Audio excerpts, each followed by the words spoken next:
I want to thank everyone for joining us. I'm Stephany Pedroza, Capital Program Specialist and Senior Marketing Manager at Aurigo Software Technologies. And I know it's late. We're probably one of the last discussions. I don't know if there's real football players. Argentina won. Woohoo! And if you're not into it, I know somebody watched the game back there.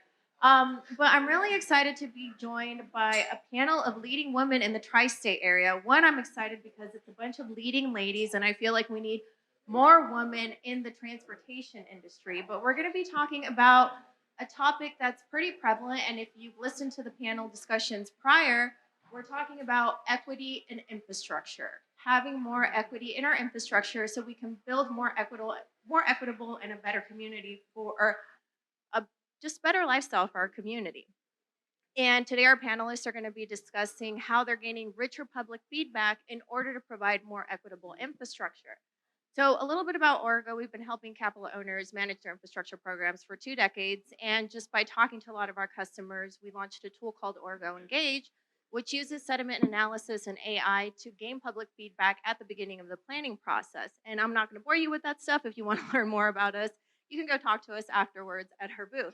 But I'm going to have our panelists introduce themselves, and I'll start with you, Vanessa.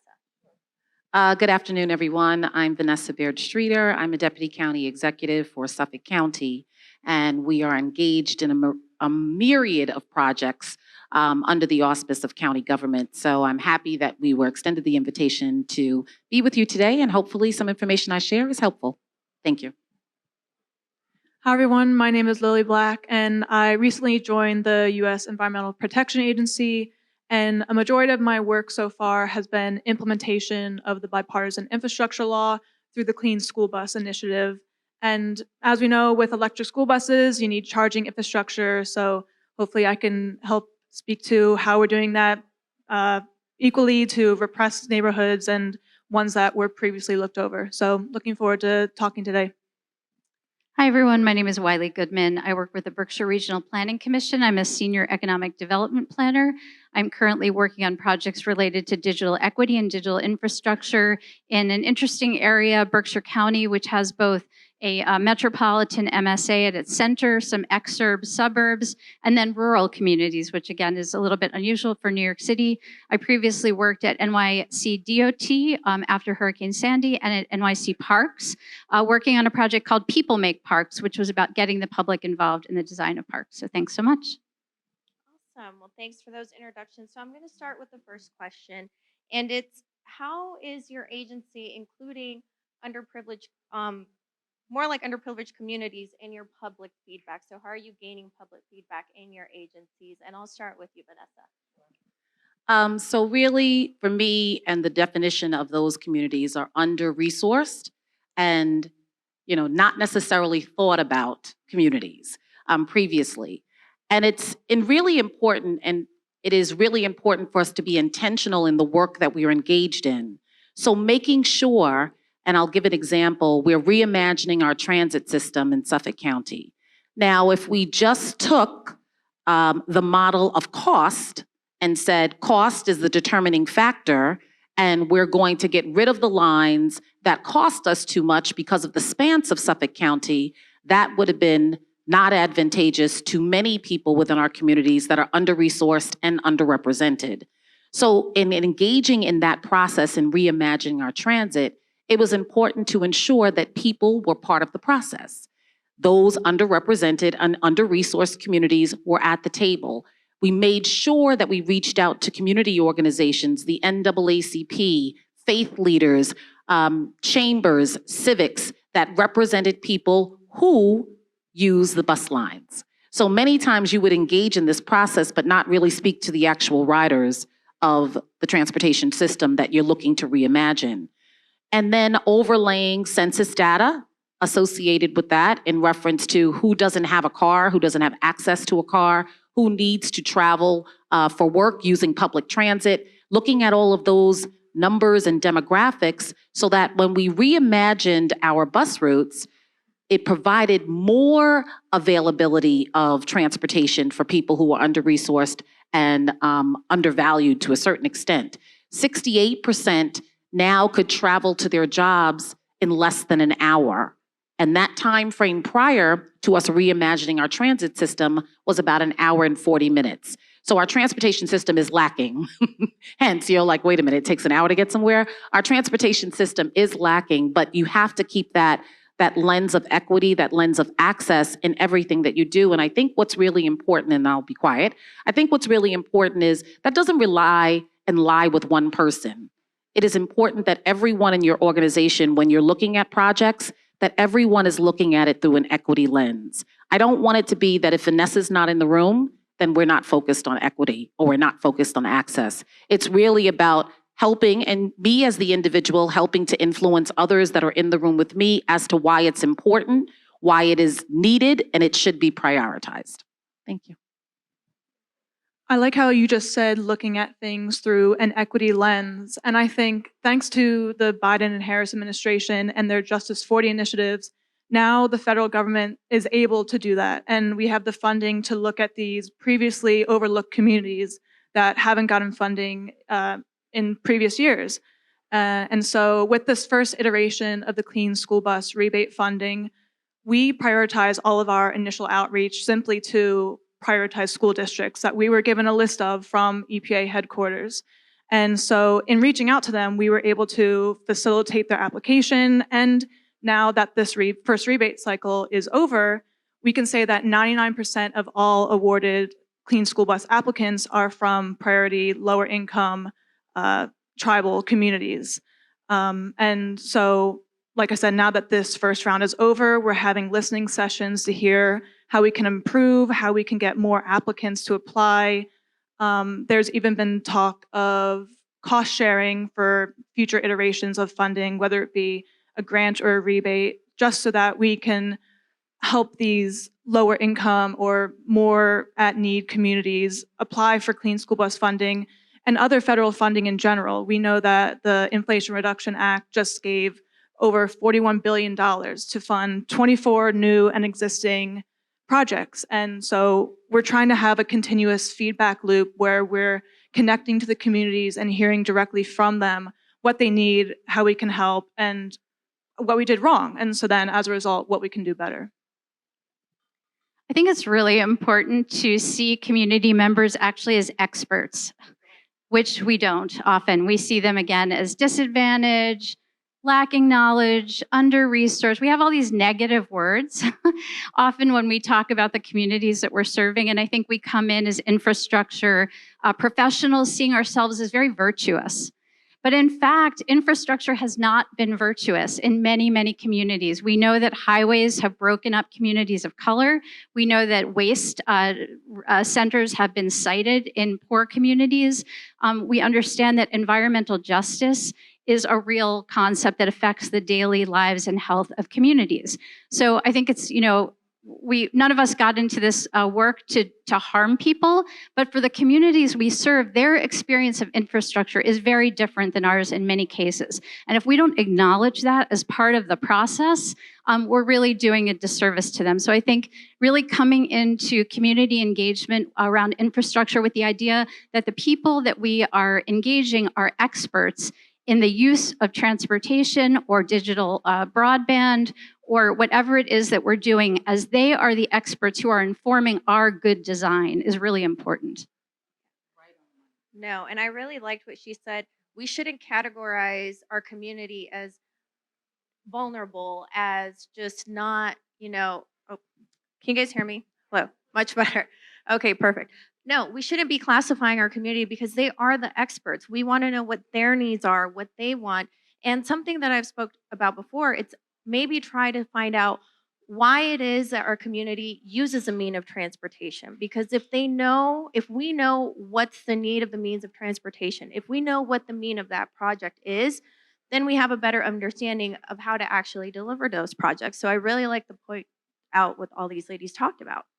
Now, the next question, how is your agency tracking and planning to provide more equitable infrastructure for your community? And Vanessa, I'll start with you since you actually talked about how you guys are tracking data. So how exactly is your agency doing that? So I think another component, and I'm going to highlight a particular initiative, which is called Wyandanch Rising. Wyandanch was one of the most economically distressed communities in our region. and particularly in Suffolk County. And what we did with that particular initiative, while you knew development needed to take place, and particularly was transit-oriented development because it's a main line, it's the Ronkonkoma line, if everybody's familiar. It's the Ronkonkoma line, so main line for transportation into the city. And looking at a transit-oriented development was extremely important for us. However, it was important to meet with the community, allow them to envision what they wanted to see in their community. So we brought about 400 stakeholders within the community together. They envisioned, they helped to plan. So at the same time, while they are experts, sometimes they're not necessarily experts in suburban planning, but take the opportunity to educate so that they can become experts. And they envisioned what they wanted to see. And then we had an implementation committee that was there every step of the way in implementing the project. So they understood, because you now also, you're bringing on ambassadors to the community. You may not be able to have far-reaching tentacles to each individual within the community, but they are your ambassadors to the community to provide information as to what the project is, the importance of the project, how the project is going to serve the community. So we keep, I think when we're looking at data statistics and trying to keep intact or in communication with the community, making sure that you have leaders within the community that you're having daily or weekly interactions with to ensure that what we're doing is right. And sometimes we didn't get it right, and sometimes it was wrong, and guess what?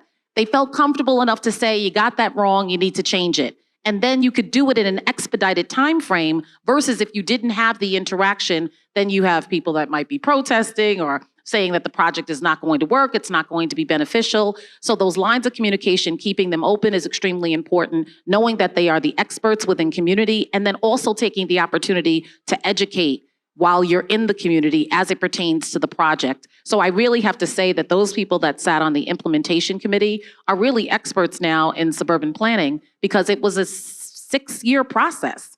So we made sure that those individuals that were part of the implementation committee definitely represented the community-based organizations that were in the community, as well as the leaders, and particularly the faith leaders that were in the community as well.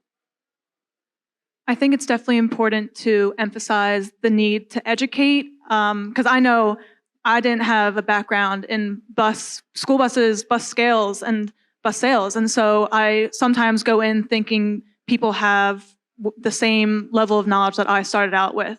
And so through the bipartisan infrastructure law, the Joint Office of Energy and Transportation, which was developed through the bill, and the National Renewable Lab have come together to offer technical assistance on infrastructure planning and electric school bus requirements.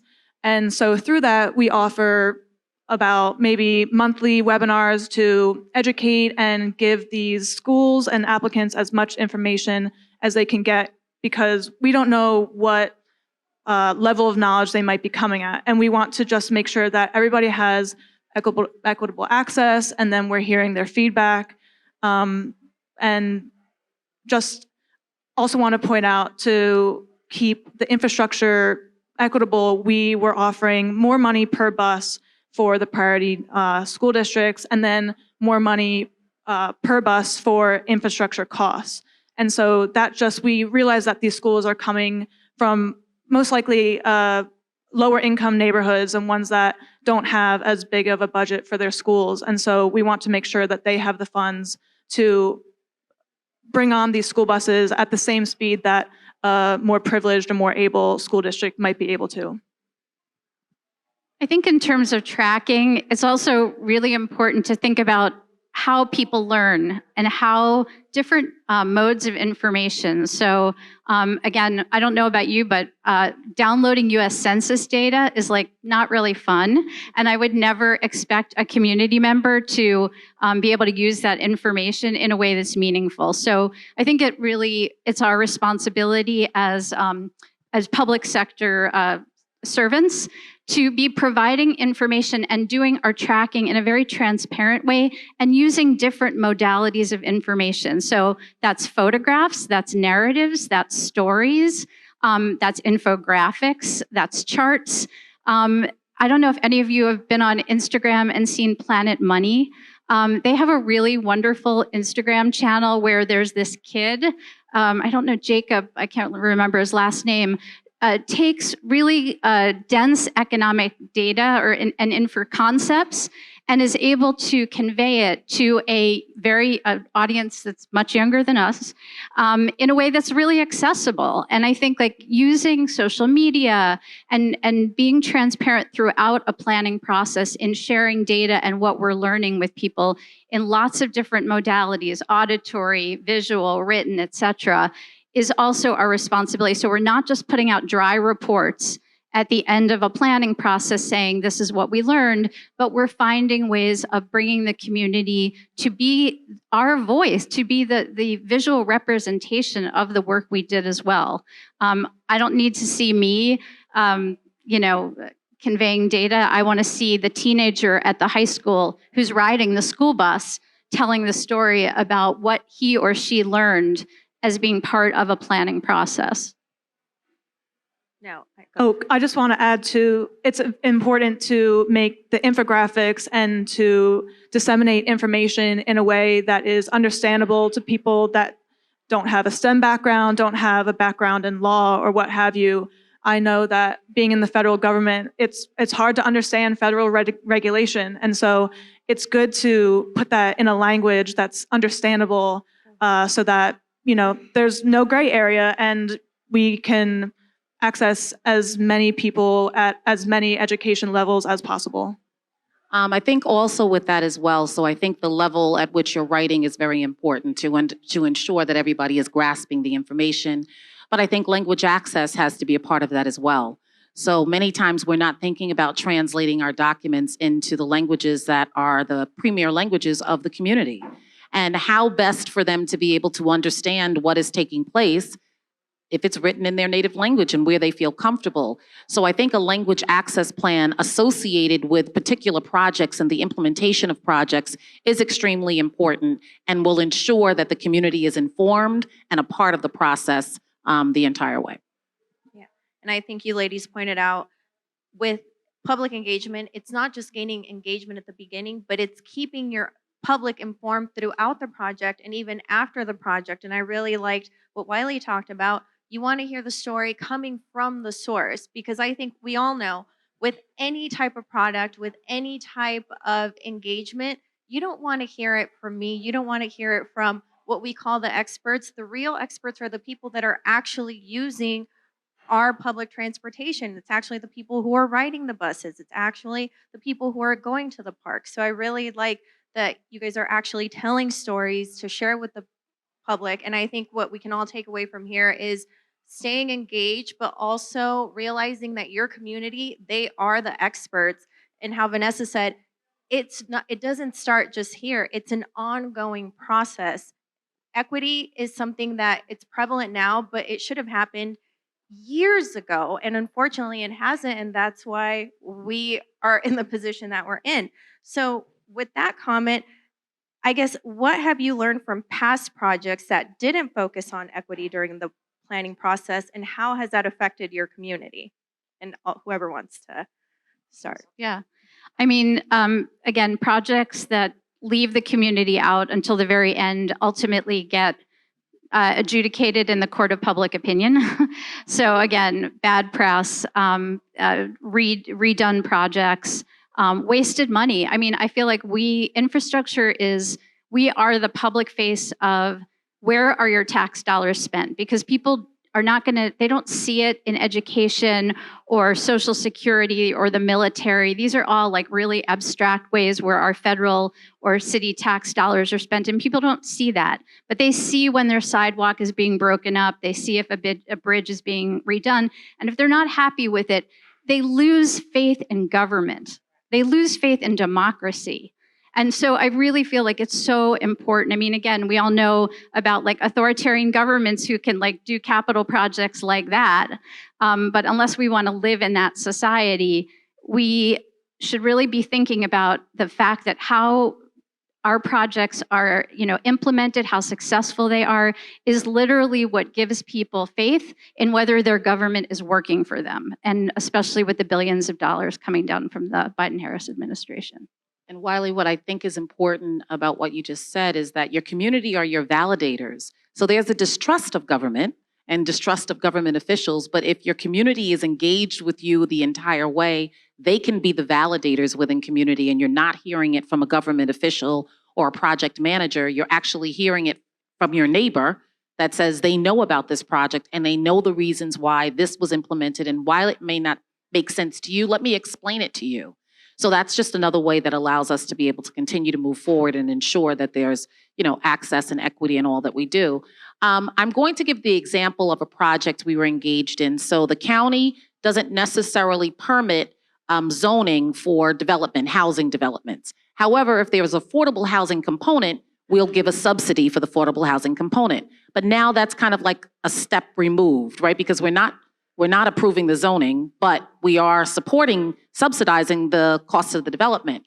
And so as it was happening in an area that is historically underserved, never really represented, and was an environmental justice area because of a landfill being there, as well as other components, we weren't thinking about that when we subsidized the development and didn't take the opportunity to educate the community about the wastewater treatment facility that was going to be in a neighborhood, not in a commercial area, but in a neighborhood. And we felt that it wasn't, and I think our Department of Economic Development and Planning felt that it wasn't our responsibility because we didn't permit it. So we didn't approve it, but we are putting our money to subsidize it. So therefore, if we were putting our money to subsidize it, we should have thought about that and looked at it through a lens of environmental justice, even as we were subsidizing. So we learned a lot. We had to kind of pull it back. As you said, we didn't have to redo, but we had to pull it back a little bit and then also look at opportunities, make the wastewater treatment facility smaller, look to see if the load could be taken over here at another affordable affordable housing development that was by the same developer. And we could work something out that was actually workable for the community, but that was at the back end. So if we had thought about that in the beginning, then we could have avoided the issue. But when you deal with these sorts of trials and tribulations, you learn so that you don't repeat your mistakes. Right? I think previous iterations of government funding might not have progressed the country in a way that we are seeing it now. The money would go to areas that are already affluent and might not have needed that surplus of funding, whereas these overlooked communities are still falling behind and not getting the help they need. Our future generations are only as smart as the underfunded schools that we have in our country. And so once we can recognize that and not overlook them in the ways that we have before, then we can get as much funding to these schools, because our country as a whole is only as strong as its weakest points. And if we have thousands of repressed or underserved communities, how are we going to move forward as a country and get smarter and have better technology and more access to infrastructure, charging, all of these modern technologies that we're seeing and that are being funded by the government? How are we going to see those benefits down the line if we're not giving them equitably throughout the country? And I think we've been able to see that because, the new term is previously overlooked, because we can realize that they haven't been acknowledged before in the way that they are now, thanks to Justice 40 initiatives. And I think that's great. I think with this Justice 40 initiative, we'll no longer push them to the side and forget about them. Now they're all on our forefronts, and, we're making sure that they get the money that they deserve. And I also think when we're looking at infrastructure projects, why not look at those areas first that have been underserved and under-resourced, and start with them first before starting with communities that have had and received the investment time and time again in decades. And sometimes that does take bold leadership. It takes vision, and it takes the willingness to not necessarily be popular, but to do what is right by people who have been overlooked and by communities who have been overlooked. So there's instances where engaging in full county sewer infrastructure. And the first community that we went to is a very diverse community, low-income community, who has been asking for sewers for 40 years. And it's funny, the county executive is like, I don't know why they don't believe me like when I'm saying it. And I said, well, because it's been men like you that have been promising for the last 40 years and it hasn't come to fruition. But you deciding to make this the first area where you're going to be providing sewer infrastructure speaks to your prioritization of equity and access for individuals and communities. Yeah, thanks. No, those are great points, ladies. And I guess we have a couple of minutes left. So my final question, in order to provide more equitable infrastructure, you also need to include women-owned and minority businesses in your projects. How exactly is your agency utilizing those businesses when planning for your projects? So I'm just going to start. For government, you need to have engage in a disparity study. And that's an MWBE. So we're currently in Suffolk County engaged in a disparity study, which is an MWBE and service disabled veteran-owned business disparity study. You need the legal framework to be able to establish the goals as part of the procurement process. So that was extremely important for us. And we're at the end of our term. The county executive has served 3 terms. So I'm not going to leave Suffolk County before I have my procurement goals as part of our county contracting process. And that really is the only way that you can ensure that it's going to take place on a consistent basis.